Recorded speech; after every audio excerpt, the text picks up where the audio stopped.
Assalamualaikum warahmatullahi wabarakatuh. Perkenalkan, nama saya Miranti. Saya dari kelas C1 Farmasi. Pada video kali ini, saya akan menjelaskan sebuah materi tentang molekuler docking. Sebelum kita melangkah lebih jauh, kita harus mengetahui terlebih dahulu apa itu molekuler docking. Nah, molekuler docking ini merupakan simulasi secara komputasi yang digunakan untuk memprediksi ikatan antara obat atau ligan dan reseptor atau protein dengan memasangkan suatu molekul kecil yang disebut ligan pada sisi aktif dari reseptor. Molekuler docking ini sudah banyak digunakan dalam proses penemuan dan pengembangan obat baru dengan aktivitas yang lebih baik. Selain itu, molekuler docking bertujuan untuk meniru peristiwa interaksi suatu molekul ligan dengan protein yang menjadi targetnya pada uji in vitro.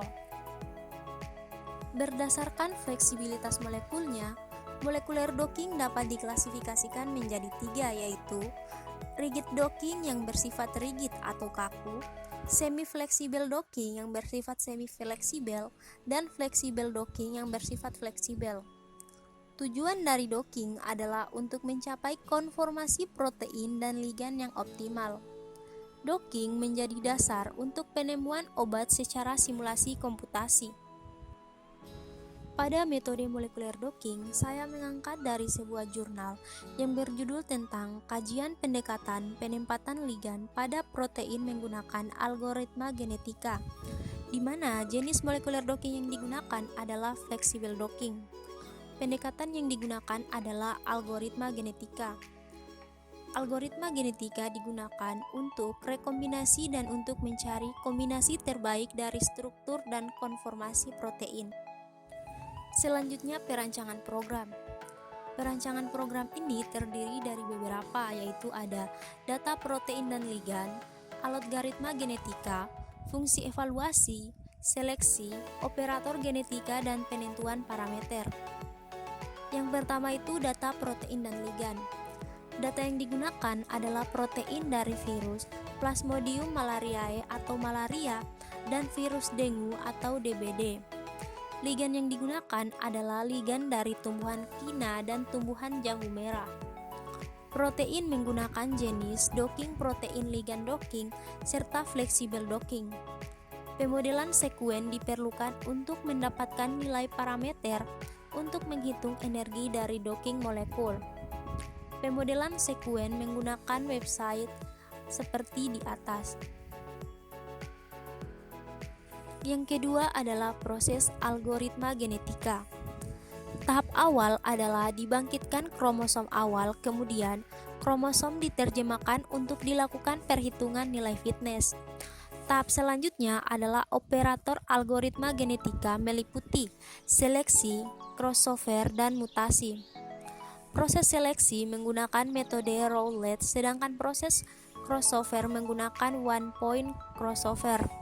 Sebelum dilakukan operator genetika, dilakukan perhitungan nilai fitness. Setelah tahap mutasi, dibangkitkan individu baru dan dilakukan proses seperti tahap awal hingga generasi melebihi maksimum generasi. Pada proses algoritma genetika terbagi 2, yaitu ada teknik penyandian dan juga prosedur inisialisasi. Yang pertama itu teknik penyandian. Teknik penyandian di sini meliputi penyandian gen dari kromosom. Gen merupakan bagian dari kromosom. Selain itu, kromosom diasumsikan sebagai solusi dari permasalahan penempatan docking. Satu gen biasanya akan mewakili satu variabel.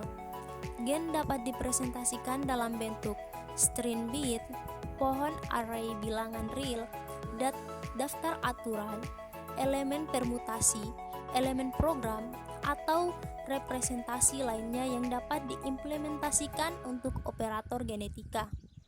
Yang kedua adalah prosedur inisialisasi. Ukuran populasi tergantung pada masalah yang akan dipecahkan dan jenis operator genetika yang akan diimplementasikan. Setelah ukuran populasi ditentukan, kemudian harus diinisialisasi terhadap kromosom yang terdapat pada populasi tersebut. Inisialisasi kromosom dilakukan secara acak. Namun demikian, harus tetap memperhatikan domain solusi dan kendala permasalahan yang ada. Kemudian yang ketiga adalah fungsi evaluasi. Ada dua hal yang harus dilakukan dalam melakukan evaluasi kromosom, yaitu evaluasi fungsi objektif atau fungsi tujuan dan konversi fungsi objektif ke dalam fungsi fitness. Secara umum, fungsi fitness diturunkan dari fungsi objektif dengan nilai tidak negatif. Apabila ternyata fungsi objektif memiliki nilai negatif, maka perlu ditambahkan suatu konstanta C agar nilai fitness yang terbentuk menjadi tidak negatif. Kemudian selanjutnya adalah seleksi.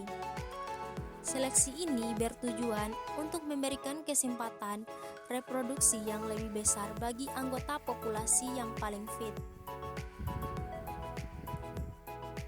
Selanjutnya adalah operator genetika.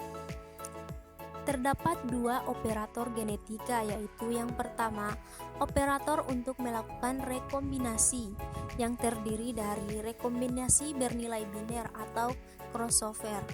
Yang kedua adalah mutasi, menciptakan individu baru dengan melakukan modifikasi satu atau lebih gen dalam individu yang sama. Mutasi sendiri berfungsi untuk menggantikan gen yang hilang dari populasi selama proses seleksi, serta menyediakan gen yang tidak ada dalam populasi awal, sehingga mutasi akan meningkatkan variasi populasi. Kemudian yang terakhir adalah penentuan parameter. Yang disebut sebagai parameter di sini adalah parameter kontrol algoritma genetika, yaitu ukuran populasi atau pop size, peluang crossover atau PC, dan peluang mutasi atau PM. Nilai parameter ini ditentukan juga berdasarkan permasalahan yang akan dipecahkan.